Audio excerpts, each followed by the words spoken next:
ঘরে ঘরে এখন নারী সদস্য চাকরি করছে। নারীরা চাকরি করার ফলে কি হচ্ছে, স্বামীকে দিচ্ছে না মূল্য।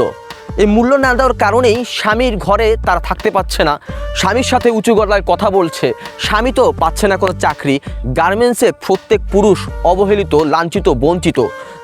নারীরা করছে চাকরি, যার কারণে নারীদের গলার স্বর বেড়ে গিয়েছে, যার কারণেই বাংলাদেশে বর্তমানে ডিভোর্সের সংখ্যা বেশি।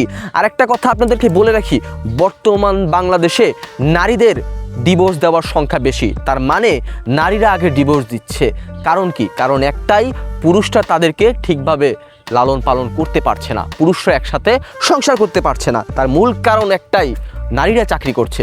আমার কথা হচ্ছে, নারীরা চাকরি করবে তখনই যখন তার স্বামী সংসার চালাতে হিমশিম খাবে। বর্তমানে ছেলেদের তো চাকরিই নাই, বউ পালবে কিভাবে? যার কারণেই ডিভোর্সের সংখ্যাটা বাড়ছে। তাই সরকারের কাছে অনুরোধ, যে দল ক্ষমতায় আসুক, হোক বিএনপি, হোক জামাত, হোক এনসিপি, যে দলই ক্ষমতায় আসুক, পুরুষদেরকে একটু ভালো চোখে দেখবেন। পুরুষরা যেন লাঞ্ছিত, বঞ্চিত না হয়, বাংলাদেশে যেন ডিভোর্সের সংখ্যা কমে আসে। ধন্যবাদ সবাইকে। ভিডিওটা সবাই শেয়ার করে দিবেন।